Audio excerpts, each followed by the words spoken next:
Entrée en matière plus que réussie pour la Mannschaft. Salut les replayers, on se retrouve pour une nouvelle vidéo. Voilà l'Euro qui commence. Hein. L'Allemagne qui gagne son premier match. 5-1 face à l'Écosse à l'Allianz Arena. Anderson, c'était une démonstration. Hein. Bah écoute, on commence très bien l'Euro. Hein. L'Euro veut rivaliser avec la Coupe d'Afrique des Nations en termes de buts, à ce que je vois cette année. Hein. Carton plein pour la Mannschaft. Hein. On va débriefer ça, Femi. J'ai hâte. Vraiment, j'ai hâte. Cette compétition nous réserve de très belles surprises. Dites-nous, vous, ce que vous avez pensé de la prestation des Allemands. Hein. C'est un de nos favoris pour la victoire finale. Nous, on envoie les génériques. C'est parti!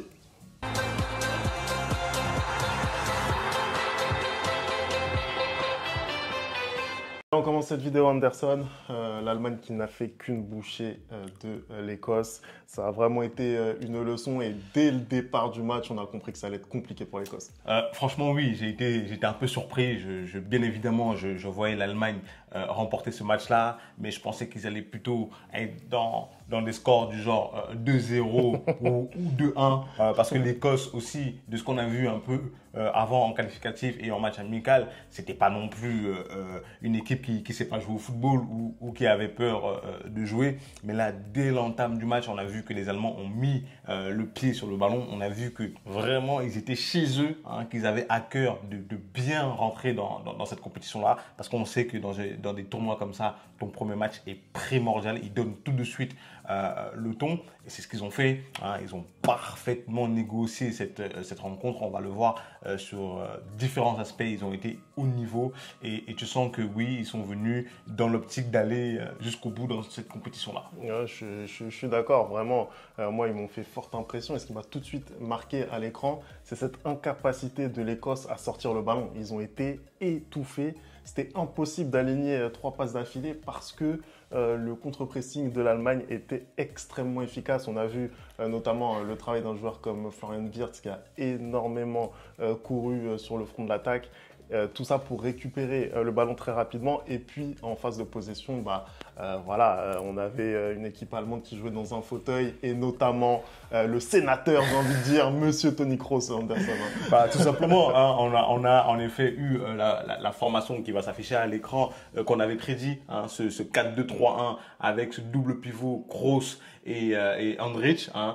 On a vraiment Kroos dans le rôle du distributeur, de l'orchestrateur de cette équipe-là. Et on a Andrich un peu plus dans un rôle de récupérateur et de boucher, hein, mais qui fait très bien son taf devant ce double pivot. Tu as Gundogan aussi qui trouve un peu les espaces et qui se déplace dans ces espaces-là.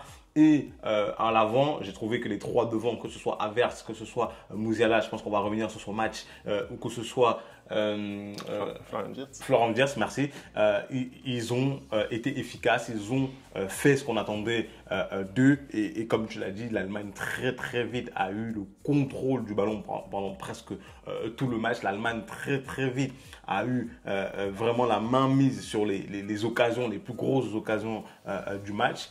Et je pense qu'ils nous ont surpris. Par contre, j'ai trouvé une Allemagne vraiment sérieuse, un peu comme ce qu'on avait vu contre l'équipe de France, où ils avaient réussi à battre l'équipe de France en France, vraiment qui n'a pas pris de haut son adversaire, hein, et qui a eu à cœur de vraiment bien lancer sa compétition pour pouvoir justement très vite, hein, dans la deuxième mi-temps, on a vu que Nagelsmann a fait pas mal de changements pour pouvoir justement faire souffler les cadres de cette équipe-là, parce que c'est une compétition et tu penses directement à l'après. Hein. Il va y avoir pas mal de matchs, il va y avoir pas mal de minutes, donc les organismes vont être empruntés, surtout après des saisons aussi longues. Si on prend le cas par exemple de Andrich, ou même de Füllkrug, ou même encore de Kroos, il les a fait tourner, il a fait vraiment une gestion d'équipe sensationnelle. Voilà. Tu parles du fait que voilà, l'Allemagne est très bien rentrée dans sa compétition. C'est un record pour les Allemands. C'est jamais arrivé de mettre 5 buts dans un match d'ouverture d'Euro. Hein. C'est incroyable ce qu'ils ont fait aujourd'hui. Moi, je voudrais revenir sur les matchs à la fois de Toni Kroos, mais aussi et surtout de Jamal Musiala, parce que tu en avais parlé, Anderson, hein, dans la preview qu'on avait fait de l'Allemagne. Voilà, c'est les 2 joueurs qui change cette équipe. Voilà, quand Jamal Musiala tient le ballon, vraiment, il se passe toujours quelque chose. Moi, voilà, quand je vois que le fer de lance de l'attaque de l'équipe de France, c'est Kylian, et que je vois Jamal Musiala jouer au football, je me dis vraiment que... On va pas cracher dans la soupe. Hein.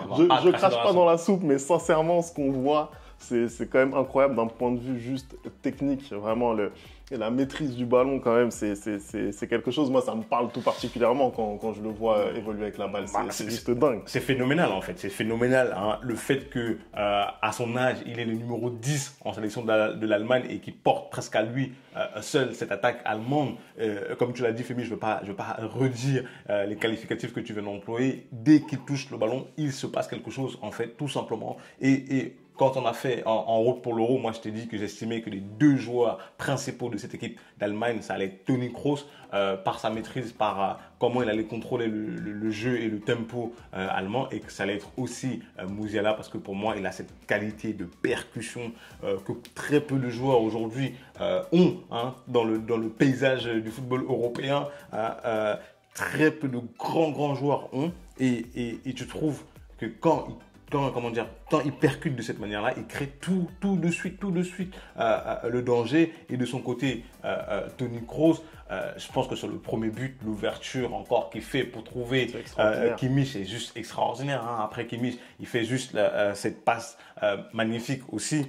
Pour Florian Wirtz qui ajuste parfaitement. Pareil pour le deuxième but. Hein. On retrouve comme un Kai Havertz très efficace, comme je le disais, qu'il avait très bien fini sa saison du côté de l'Angleterre. Hein. Là, il poursuit sur les mêmes standings, ce contrôle orienté, et ensuite la frappe est juste parfaite.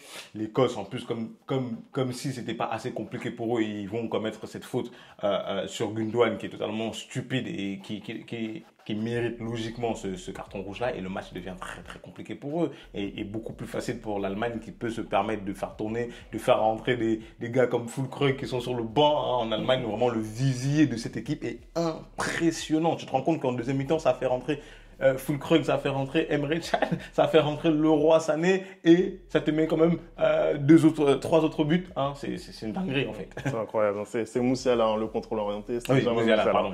Mais c'est vrai que c'est incroyable ce potentiel qu'on voit, et ce banc surtout. On a l'impression que Nagelsmann, il a compris c'était quoi aller loin dans une grande compétition. Il faut gérer, il faut penser au match d'après, et je pense qu'en ce sens, il a compris, alors qu'il n'avait pas forcément eu d'expérience avec une sélection.